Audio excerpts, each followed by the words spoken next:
इस वीडियो के अंदर एक ऐसे टॉपिक पर मैं बात करने वाला हूँ जो कि फ्री के मार्क्स देते हैं अपने हिंदी सब्जेक्ट में। हाँ जी, यहाँ पर मैं बात करने वाला हूँ अपठित गद्यांश के बारे में, जो कि सीजी बोर्ड में पूछा जाता है 8 मार्क्स का। एंड कैसे ये पूरे 8 मार्क्स लाने हैं मैं आपको बताने वाला हूँ। वैसे आई थिंक इस टॉपिक पर मुझे वीडियो नहीं बनाना चाहिए था, क्योंकि हमें इसमें होता ये है कि एक पेसेज दिया जाता है एंड फिर कुछ क्वेश्चन पूछते हैं और पेसेज से ढूंढ के लिखना होता है। और ये हिंदी है तो यार डायरेक्ट ही मिल जाएगा, ऐसा नहीं कि इंग्लिश है तो इंग्लिश में ढूंढना पड़ेगा और उसका मीनिंग समझना पड़ेगा।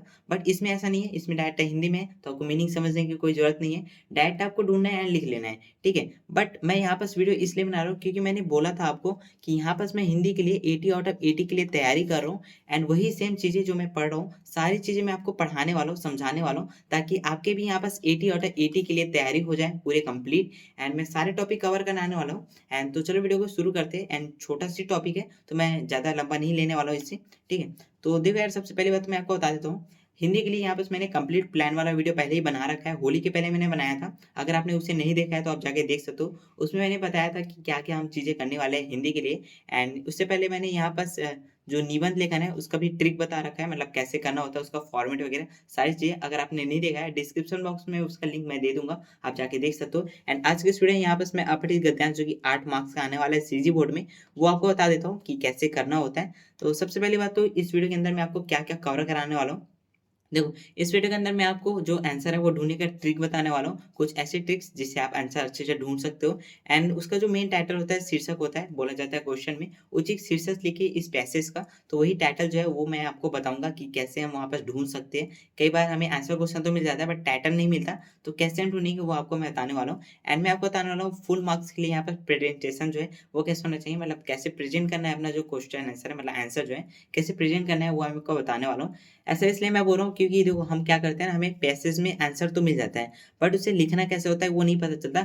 हम इसीलिए क्या करते हैं, पैसेज का जो भी लिखा है वो सीधा डायरेक्ट कॉपी कर लेते हैं। ऐसे में भाई बहुत गंदा यहाँ पे इफेक्ट पड़ता है जो चेकर है उसके माइंड में। और उसके बाद क्या होता है, जो मतलब चेकर है ना, वो आपके इस क्वेश्चन को तो राइट कर लेगा, बट अगला जो क्वेश्चन होगा, मतलब बाकी जो क्वेश्चन है उसमें कहीं ना कहीं उसके माइंड में ये रहेगा कि ये जो बंदा है, मतलब ये जो बच्चा है, वो क्या है, मतलब उतना अच्छा नहीं है पढ़ने में, ये कॉपी कर रहा है। तो ऐसे में ना माइंड थोड़ा-सा इधर-उधर हो जाता है और वो आपका उतने अच्छे से चेक नहीं करेगा जितना चेक करना चाहिए, ठीक है? तो आपको वो जो प्रेज़ेंटेशन है ना वो अच्छा रखना है। तो चलो मैं आपको बताता हूँ क्या-क्या चीज़ें करनी होती है।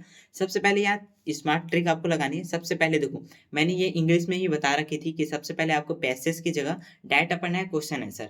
इससे आपको क्या होगा, कीवर्ड मिलेगा और उसको आप ढूँढ पाओगे पैसेज के अंदर। पूरा पैसेज रीड करोगे तो टाइम वेस्ट होगा। पहले आप क्वेश्चन पढ़ो, क्वेश्चन पढ़ने से बाद होगा ये कि आपको क्या चीज़ चाहिए, वो आप डायरेक्ट पढ़ लेना पैसेज में, पूरा पैसेज पढ़ने की जगह, ठीक है? तो सबसे पहले आपको क्वेश्चन पढ़ना है, क्वेश्चन जैसे आप पढ़ोगे, उसके बाद क्वेश्चन का कोई भी एक कीवर्ड आपको उठा लेना है, कोई सा भी, ठीक है? लाइक यहाँ बस मैंने एक पेसेज लिया हुआ है मॉडल पेपर का, आपको पैसेज मिल जाएगा और जस्ट पेसेज के नीचे में आपको क्वेश्चन आंसर जो है देखने के लिए मिल जाता है। यहाँ पास पहला क्वेश्चन है, ये है सन्यासी कौन था? मैंने यहाँ पास पैसेज नहीं पढ़ा है, देखो, सन्यासी कौन था और उसका बुरा हाल क्यों हो रहा था? यहाँ पर सन्यासी तो नॉर्मल नेम है, तो चलो इसे छोड़ देते हैं, मतलब नेम नहीं है। और यहाँ पर से बुरा हाल, तो मैंने बुरा हाल यहाँ पास कीवर्ड ले लिया और इसे मैंने माइंड में रख लिया बुरा हाल। अब मैं क्या करूँगा, डायरेक्ट आ जाऊँगा पैसेज में और यहाँ पास मैं लाइन करके देखूंगा कि यहाँ पास बुरा हाल कहाँ पास लिखा हुआ है। एंड ये देखो, ये रहा बुरा हाल, हमें मिल गया, ठीक है?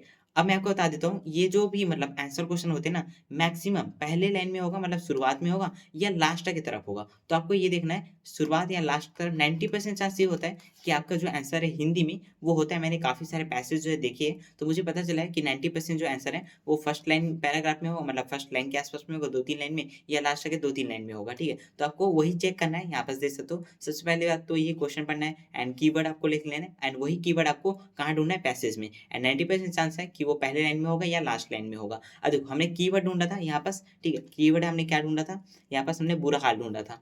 अब हम क्या करेंगे, उसके आगे पीछे का सेंटेंस देखेंगे कि हमें आंसर मिल रहा है कि नहीं मिल रहा है। यहाँ पर से फुल स्टॉप है, इसका मतलब है यहाँ से सेंटेंस जो है वो खत्म हो रहा है, तो हम इसके पीछे देखेंगे, आगे नहीं देखेंगे, ठीक है? अगर यहाँ कॉमा होता तो आगे देख सकते थे, बट यहाँ पास फुल स्टॉप है, ठीक है? तो हम क्या करेंगे, यहाँ पास पीछे देखेंगे। तो पीछे जैसे देखते हैं, यहाँ पास देखो, यहाँ भी फुल स्टॉप है, तो यहाँ से देखेंगे तो कुछ तो थकान और कुछ ऊपर से प्यास और गर्मी से बुरा हाल था। तो हमें यहाँ पास पता चल गया कि उसका क्या है, वो थका हुआ था और प्यासा था और गर्मी भी ज़्यादा थी, इसलिए वो क्या है, बुरा हाल था, ठीक है? तो हमें पता चल गया। अब हम क्या करेंगे, यहाँ पास उसका आंसर जो है लिखेंगे। अब देखो, आंसर जो है ना वो अपनी भाषा में लिखना है। यहाँ देखो क्या है, मतलब देखो आंसर जो है अपनी भाषा में लिखना है, डायरेक्ट जो गद्यांश है उसको कॉपी नहीं करना है। यहाँ पर जो कई लोग क्या करेंगे, अगर उन्हें लिखना नहीं आता है तो ठीक है, ऐसे मतलब सारे लोग नहीं करते बट कई लोग ऐसे होते हैं, क्या करेंगे डायरेक्ट लिख देंगे, ठीक है। सन्यासी लिखेंगे, सन्यासी कौन था वो लिख लेंगे, सन्यासी यहाँ पास लिखा होगा, ठीक है। सन्यासी कहीं पास तो हो गया, ठीक है, मतलब एक इंसान था जो भी है, ठीक है, वो लिख लेंगे। यहाँ पास मेन जो चीज़ है वो अब बताना है, तो सन्यासी क्या है वो बोलेंगे बुरा हाल क्यों था उसका, तो लिखेंगे ये लोग तो कुछ थकान और ऊपर से प्यास और गर्मी, मतलब सेम लाइन जो है कॉपी कर देंगे। ऐसा आपको नहीं करना है, आपको अपने शब्दों में लिखना है। आपको क्वेश्चन में आना है, क्वेश्चन में आने का आपको ये सेंटेंस देखना है कि सेंटेंस जम रहा है कि नहीं, सन्यासी कौन सा आपको ऊपर में ढूंढ लेना है। मैंने पढ़ा नहीं है तो मुझे पता नहीं है, ठीक है, मैं पढ़ूंगा तो मिल जाएगा। मैं आपको अभी एग्जाम्पल के लिए बता रहा हूँ ये सारी चीज़ें।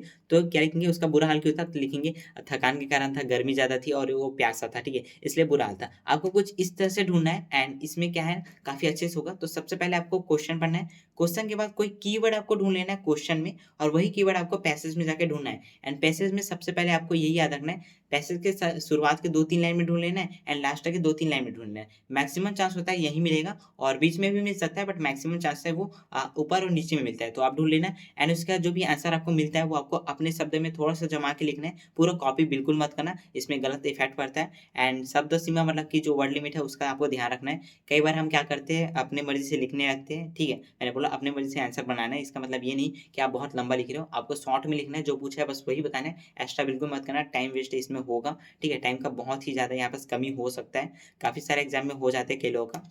एंड इसके बाद मैं आपको बता देता हूँ कुछ टिप्स, मतलब कि जो बोला था मैंने शीर्षक जो टाइटल है वो कैसे ढूंढना है। देखो यार, टाइटल जो होता है ना वो होता है मुख्य इसका टॉपिक, मतलब ये जो पैसेज है वो किस बारे में है वही इसका मेन टॉपिक होता है, वही इसका मेन टाइटल होता है। वो आपको कैसे करना है, आपको सबसे पहले बात तो गद्यांश किस बारे में है ये आपको जानना है, ठीक है। जैसे आप पढ़ोगे तो आपको पता चल जाएगा ये किस बारे में है। कई बार होता है कि अनुशासन है, समय या शिक्षा के बारे में दिया जाता है, बट अगर आपने यहाँ पास देखा होगा, मैंने यहाँ पास बताया, यहाँ पास क्या था, सन्यासी था, तो कहीं ना कहीं उसके बारे में बताया गया होगा, तो ये अनुभव के बारे में है, ठीक है, ना ही यहाँ पास अनुशासन है, नहीं शिक्षा है, ना कुछ और है, यहाँ पास अनुभव के बारे में है। तो इसके अनुभव के बारे में तो इसका शीर्षक भी वही कुछ आएगा, ठीक है, उसके बारे में ही कुछ आएगा। तो आपको क्या करना है, सबसे पहली बात तो शीर्ष आपको पता लगाना है ये किस बारे में है। पहला है ये अनुभव के बारे में, उसके अनुभव किसका, यहाँ पर सन्यासी है उसका अनुभव के बारे में। एंड वो जो शीर्षक होगा आपका, जो टाइटल होगा एकदम छोटा सा होगा, लंबा वगैरह नहीं होना है, 1 या 2 वर्ड में हो गया, 2 से 3 वर्ड में आपने लिखना है, ज़्यादा लंबा नहीं लिखना है।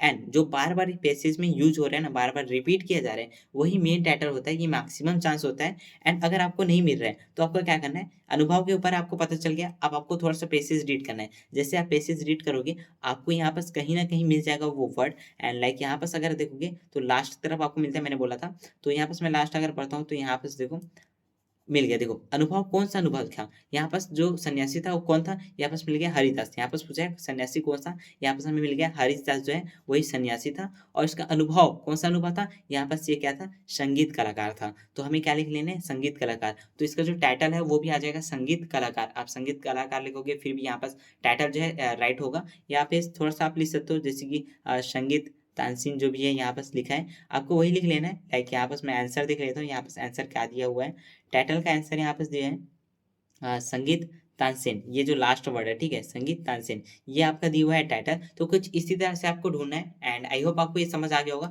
मैं आपको कुछ मिस्टेक बता देता हूँ जो कि नहीं करनी होती है। एंड सबसे पहली बात तो ये कि यहाँ पास पता नहीं क्या लिखा है, मैंने चैट जी पता है, मैं ये सारी चीज़ें खुद ही बनाता हूँ अपने एक्सपीरियंस से कि मुझे क्या क्या करनी होती है, बट मैं सिस्टमेटिक जमा नहीं पाता हूँ इसे, क्योंकि टाइम भी बहुत कम है। तो मैं ये चैट जीपीटी को दे देता हूँ कि भाई तू जमा के दे दे मेरा जो प्लान है। एंड वो कुछ कुछ एक्स्ट्रा चीज़ें भी ऐड कर लेता है, तो पता नहीं, देखो यहाँ पास क्या लिखा है, पूरा रटना नहीं है भाई, रटता कौन है ये, ठीक है, पैसेज कौन रटता है। तो हाँ, मतलब पैसेज जो है आपको मैं बता देता हूँ, ठीक है, ये सारी चीज़ें छोड़ो, मैं आपको बताता हूँ। देखो, आपको पूरा पैसेज नहीं पढ़ना है, आपको क्वेश्चन पढ़ना है, इससे आपको ये पता चल जाएगा कि पैसेज में कौन सा पार्ट है जिसे आपको पढ़ना है, सारी चीज़ें नहीं पढ़नी है, ठीक है। तो पैसेज पूरा मत पढ़ना है, ये सबसे बड़ी बात होगी, ये गलती नहीं करनी है। सेकंड, आपको क्या है, बाहरी ज्ञान यहाँ पास नहीं लगाना है। बाहरी ज्ञान का मतलब ये है कि कई बार हम क्या करते हैं ना, लंबा लिखते जाते हैं, तो वही बाहरी ज्ञान आपको नहीं लगाना है, जो बोला है बस वही लिख लेना है। एंड सबसे मेन जो मैं हर बार बताते आ रहा हूँ, हर सब्जेक्ट में बता रहा हूँ, आपको गलत नहीं करना है भाई। अगर गलत हो जाता है आपको एक लाइन में कट करना है, ऐसे ऐसे नहीं करना है बिल्कुल भी, ठीक है।